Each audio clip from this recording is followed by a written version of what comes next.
Radhe Radhe ji, myself Babita and welcome to my vlog.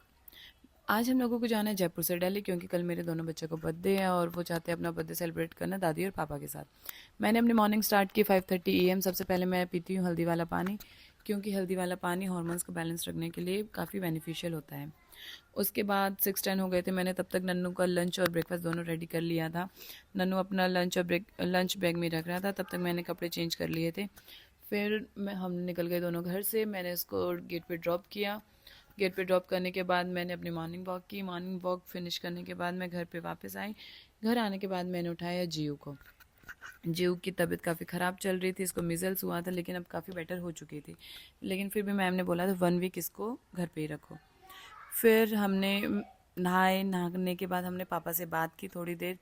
पापा से बात करने के बाद हमने घर की साफ़ सफाई की, क्योंकि हम 2 दिनों के लिए वहाँ पे रुकने वाले थे दिल्ली में, इसलिए हम घर को साफ़ करके जाना चाहते थे।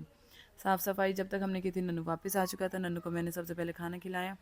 खाना खिलाने के बाद हम वैसे तो लेट हो रहे थे, सिर्फ 2 ही घंटे थे, लेकिन मैंने सोचा मैं क्यों ना दादी के लिए हम लड्डू बना के लेके चले। मैंने जल्दी जल्दी लड्डू बनाए और हम रेडी होके निकल गए स्टेशन के लिए। हम काफ़ी ज़्यादा लेट हो चुके थे ऑलरेडी। हम पहुंच गए थे ट्रेन में टाइम से, और मैं अपना ब्लूटूथ चार्ज करना भूल गई थी, इसलिए मैंने पूरे रास्ते इन दोनों को कार्ड खेलते देखा हुआ। फिर हम स्टेशन से उतरे। पापा आ गए थे हम लोगों को लेने के लिए, और पापा ने हमें बहुत जल्दी जल्दी घर पहुंचा दिया, क्योंकि हम लोग बहुत ज़्यादा थक चुके थे। घर जस्ट पहुंचे ही थे, पहुंचते ही नन्नू ने स्टार्ट कर दी ड्राइंग दादी को दिखाने के लिए। नन्नू को ड्राइंग का बहुत शौक है, और ये छुटकू तो मुझे पहचानने से साफ इनकार कर रहा था, क्योंकि मैं इससे काफ़ी दिनों के बाद मिली थी। फिर बजने वाले थे 12 और हमें जिया का केक कट करना था, तो मैंने स्टार्ट कर दी व्लॉगिंग डुगू के साथ मिलके। और मैंने सबसे पूछा कि जिया को कौन क्या गिफ्ट दे रहा है। नन्नू ने बोला मैं दूंगा सिर्फ 10 रुपये। और मैंने फिर पूछा पापा से। पापा ने मुझे कहा कि मैं दूंगा उसके फेवरेट बिस्किट, क्योंकि जीव को बिस्किट बहुत ज़्यादा पसंद है, इसलिए पापा बिस्किट के लिए ही हाँ की पापा ने। और दादी ने कहा कि मैंने उसके लिए मंगवाया है केक, उसका फेवरेट ड्राई फ्रूट वाला केक। और चाची ने उसको देने के लिए बोला बारबी डॉल सेट। चाचू ने तो हद ही कर दी। चाचू से पूछा तो चाचू ने बोला मैं दूंगा सिर्फ 1 रुपये का। No! जी No! No! जीव ने सबको केक खिलाया, लेकिन वो भूल गई थी नन्नू को केक खिलाना, इसलिए आगे देखना काका नन्नू हो गया तो उससे नाराज़। मैंने पूछा जिया से जिया कहाँ घूमने जाएगी। जियो ने बोला मैं जाऊँगी गोवा, जो कि बिल्कुल भी पॉसिबल नहीं था अभी। जियो को ये केक इतना पसंद आ रहा था कि सबको थोड़ा थोड़ा खिला रही थी और खुद खा रही थी, क्योंकि उसको बहुत पसंद है। पापा नन्नू को इतना तंग कर रहे थे कि मेरे पापा की लड़ाई हो गई एक बार। तो हम दोनों अपनी लड़ाई में बिजी थे, यहाँ पे नन्नू जिया से इतना नाराज़ हो चुका था, वो उससे बात ही नहीं कर रहा था। मैंने पूछा क्यों नाराज़ है। उसने कहा इसने मुझे केक नहीं खिलाया, इसलिए अब मैं इससे कभी भी बात नहीं करूँगा। लेकिन थोड़ी देर बाद दोनों फिर से मान गए। मैंने दादी को बोला कि दादी कहीं घुमाने ले चलो। दादी ने पापा को बोला। पापा को दादी ने 1-2 गालियाँ निकाली। इतना देखा कि मैं वीडियो बना रही हूँ, दादी चुप हो गई। नन्नू दादी से इतना प्यार कर रहा था, क्योंकि दादी से बहुत दिनों के बाद मिला था। फिर आ गई थी बूजी को कॉल। बूजी को मैंने बताया मैं व्लॉगिंग कर रही हूँ, तो बूजी ने मुंह घुमा लिया कि मुझे व्लॉग में मत लो, अपनी बना लो। फिर हमने बूजी से थोड़ी देर बातें की, और डुग्गू इतना ज़्यादा खुश था बूजी को देख के, उसका मन कर रहा था कि बूजी को फ़ोन में से ही निकाल के और हगी कर ले। इसकी स्माइल इतनी प्यारी है, सबको प्यारा लगता है ये।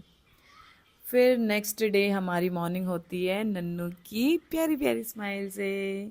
हमारी छुटकी है इतनी प्यारी। आज जीव हमसे नाराज़ थी, क्योंकि उसका बर्थडे था और हम कहीं भी घूमने नहीं गए थे अब तक, क्योंकि सैलून में मेरी एक मेकअप की बुकिंग थी और मैं नीचे थोड़ा सा बिज़ी हो गई थी, इसलिए वो नाराज़ हो गई थी। मैंने जैसे तैसे जीव को मनाया। मैंने और दादी को उसको कन्विंस किया कि बेटा जैसे ही हम पार्लर से फ्री होंगे हम घूमने चलेंगे, और हमारी गुड़िया मान भी गई थी घूम जाने के लिए।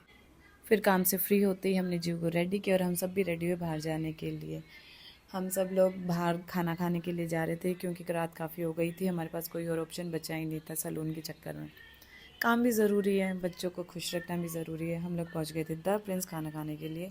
नन्नू वैसे तो नींद में था, लेकिन उसने जैसे ही वहाँ झूले देखे वो सबसे पहले झूलों पे चला गया। फिर पापा उसको बुलाने के लिए गए। पापा ने कहा बाद में झूला झूल लेना, लेकिन वो बार बार मुड़ के ऐसे देख रहा था कि जैसे वो वापस आएगा तो झूले गायब हो जाएंगे।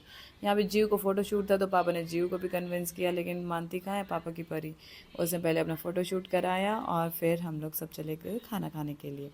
वहाँ जाने के बाद जीव गुस्सा हो गई थी क्योंकि पापा ने ज़्यादा फ़ोटोज़ नहीं खिंचवाने दी थी। उसने बोला अपनी ब्लॉगिंग अपने आप करो, मुझे नहीं करनी। मैंने पापा को भी समझाया, जीव को भी समझाया, लेकिन दोनों पापा और बेटी अपने आप ही मानते हैं। तो ये सोया हुआ था और फिर हम लोगों ने खाना ऑर्डर किया। मैंने अपने लिए डोसा ऑर्डर किया था। पापा ने मेरी वीडियो बनाई, थोड़ी सी हेल्प की मेरी वीडियो बनाने में। हमने खाना खाया और ये तीनों दादी पोता बिज़ी थे खाना खाने में। फिर मैंने छुटकू को लिया और हम लोग निकल गए बाहर। बाहर आने के बाद हमने खूब सारी फ़ोटोज़ क्लिक की, वीडियोज़ बनाई। मैंने छुटकू को बिठा दिया था यहाँ पे जो डमीज़ बने हुए थे उनके ऊपर। दादी छुटकू को झूला झुलाया। मैं पापा को कन्विंस करने लगी फ़ोटोज़ के लिए, लेकिन उन्होंने मना कर दिया। फिर मैं अकेली चली गई फ़ोटो क्लिक कराने। जैसे उन्होंने देखा मैं अकेली लगी हुई हूँ तो वो आए, उन्होंने मेरे साथ 1-2 वीडियोज़ बनाई, मुझे गोल-गोल घुमाए, मेरे साथ फ़ोटो क्लिक कराई। और यहाँ पे ये दोनों चाची-भतीजी लगे हुए थे अपनी फ़ोटोज़ में क्योंकि मेरे देवर थे नहीं साथ में। यहाँ पे झूला झूल रहे थे। फिर मुझे एक मिला फ्लावर, जिया ने मुझे दिया था, मैंने इनको दे दिया। नन्नू इतना रूड बिहेव कर रहा था जिया के साथ, लेकिन जिया फिर भी उससे मिला रही थी। हम दोनों ने 1-2 फ़ोटोज़ अच्छे-अच्छे क्लिक कराए। नन्नू का बर्थडे आने वाला था, हमने उसे कार में विश किया और अगली मॉर्निंग छुटकू की हँसी सी हुई हमारी। फिर हमें जाना था वापस जयपुर। हम लोग स्टेशन में बैठे थे, हमारी ट्रेन 1 घंटा लेट थी। पापा और दादी हमें ड्रॉप करने आए थे।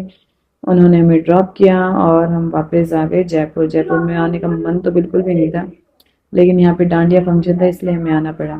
यहाँ आने के बाद तो हम जैसे दिल्ली को भूल ही गए। हम लोगों ने इतना एंजॉय किया, हम लोग बहुत ज़्यादा खुश थे। मैं और मेरी देवरानी ने खूब डांस किया और रात को हम लोग इतना थक गए थे कि हमारे पैरों में इतना ज़्यादा दर्द होने लगा था, पता ही नहीं चला सुबह कब हुई और सुबह कितने बजे हुई।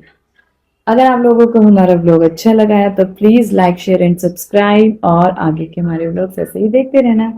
Thank you.